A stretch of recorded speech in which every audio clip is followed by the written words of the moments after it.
السلام عليكم ورحمة الله وبركاته. هلكا وهريالك شعبك يوتيوب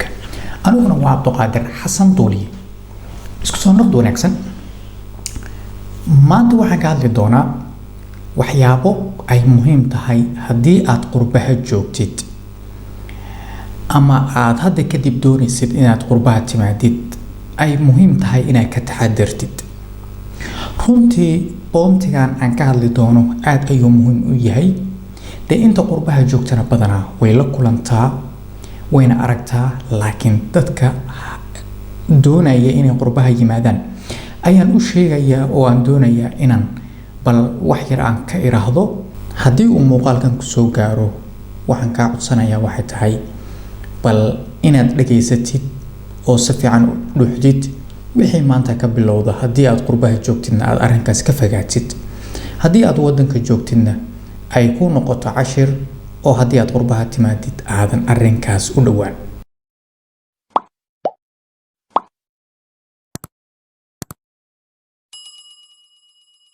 haddii ay tahay markii kugu horeysay ee bartaan horyaalka shacabka youtube-ka soo booqatid, waxaan kaa codsanayaa inaad subscribe-ka aadan igala tagin, laagtana aadan hilmaamin. haddii aad ka mid tahay dadkii hore ugu xirnaa halkaana waad ku mahadsan tahay inaad youtube-kayga aad ku taxanaatid horyaalka shacabka. waxaan halkan uga mahadcelinayaa dadka sida gaarka uga taxan muuqaaladayda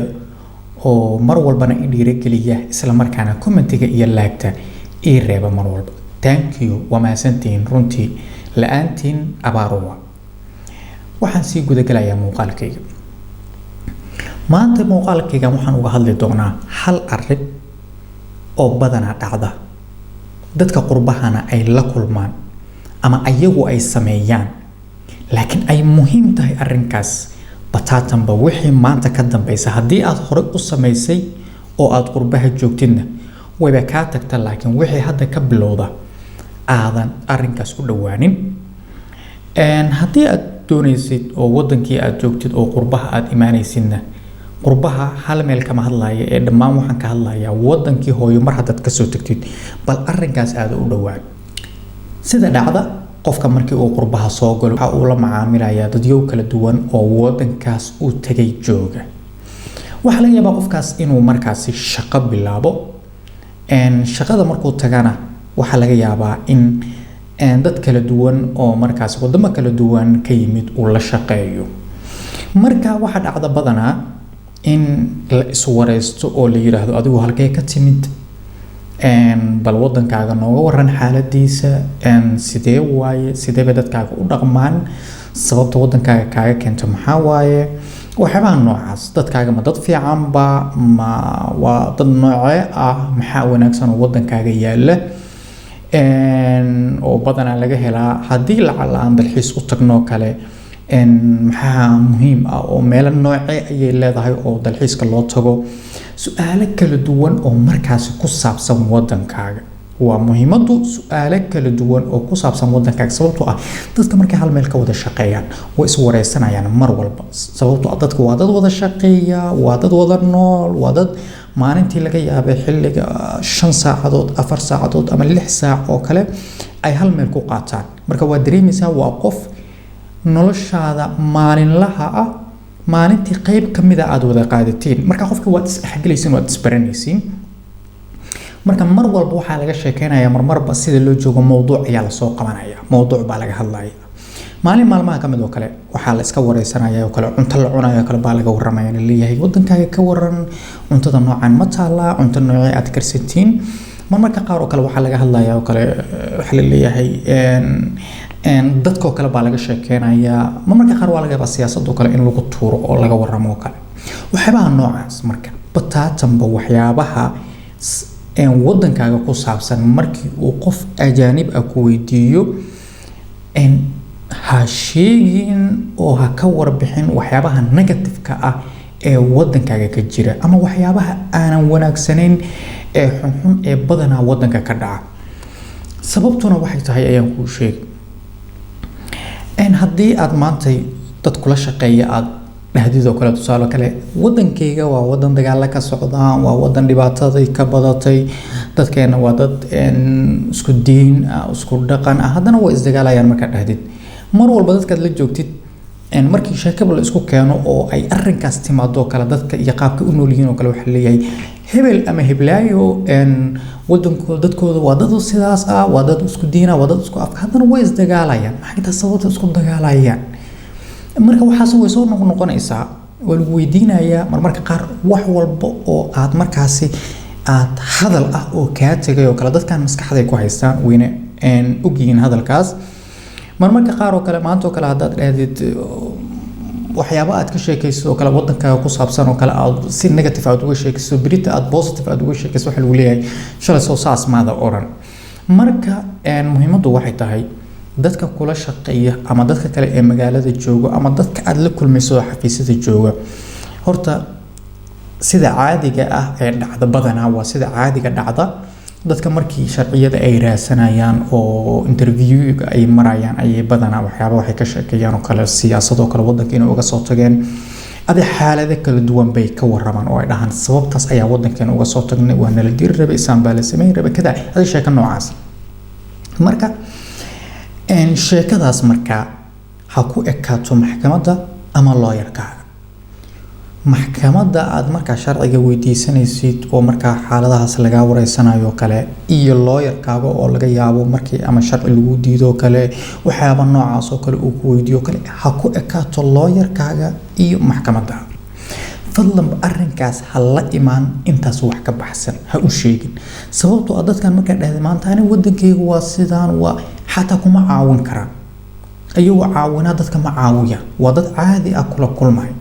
marka inaad mar walba markuu qofku wax ku weydiiyaba aad isdhahdid qofkan ama ku caawin raba ama wax ku siin raba ama waxyaabaha noocaas maskaxdaada ha ku programin qof walba oo aragtid inaad dhibaato aad u sheegtid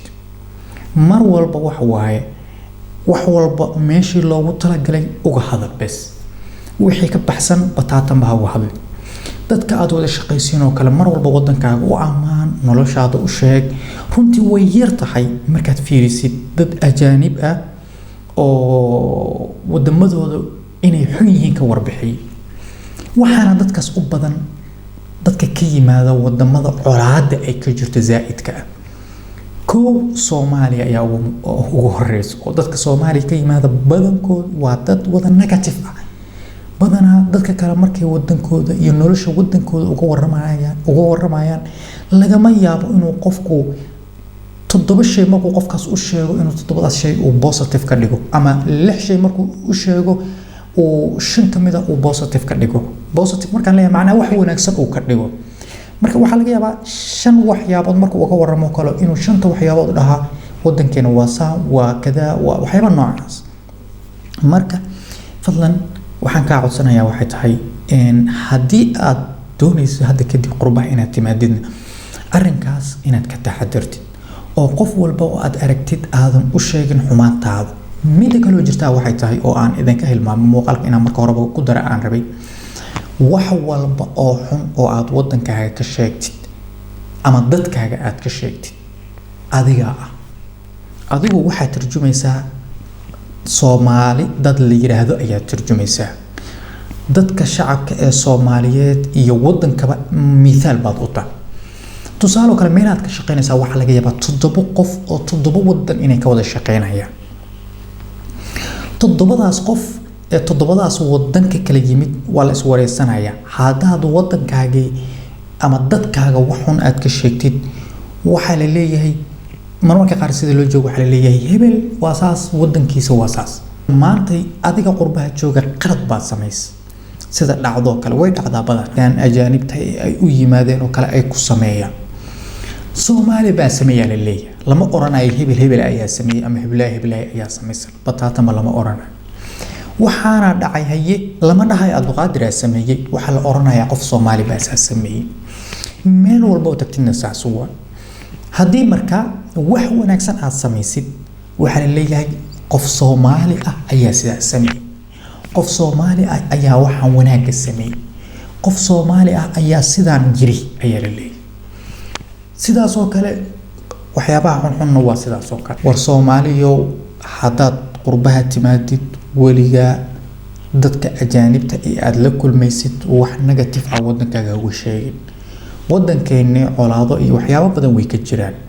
laakiin waxaas waa wax adiga niyadaada ku hayso asaga waxa laga yaabaa inuu og yahay hadduu og yahay laakiin asagay u taala adiguba iminsa wadanaad og tahay dhibaato ka jirta haddana dadkeeda markaad aragtid ay ku leeyihiin saan waayo waddankeena waa wanaagsan yahay waa kada ay ku leeyihiin haddii aad qurbaha timaado dadkaaga iyo waddankaaga wanaag ka sheeg wanaag ku tilmaam inay wanaagsan yihiin inay sidaan yihiin ugu faan waddankaaga kheyraadka uu leeyahay horumarka waddankaaga ka jira waxaas oo dhan u sheeg kan qurbaha joogana haddii aad hore u tiri waaba tiriba hadal waa kaa tegay laakiin wixii hadda ka bilowda waxaad dhahdaa waddankayga waa waddan wanaagsan dadkaygu waa dad wanaagsan sababtoo ah haddaad xumaato ka sheegtid adiga unbaa xumaato iska sheegay runtii haddaad xumaato waddankaaga ama dadkaaga ka sheegtidna adiga ku dhib qaba qof kale oo ku dhib qabta mala ama waddankaaga sababta uga soo cararta maxkamad iyo lawyer sheekadooda halkaas dhig laakiin dadka kale ee aad la kulmaysid wanaag u sheeg muuqaalkayga intaas ayaan kusoo gabagabeynayaa waxaan idinkaga tegayaa sidaas iyo nabadgelyo iyo muuqaalo kale oo xiiso leh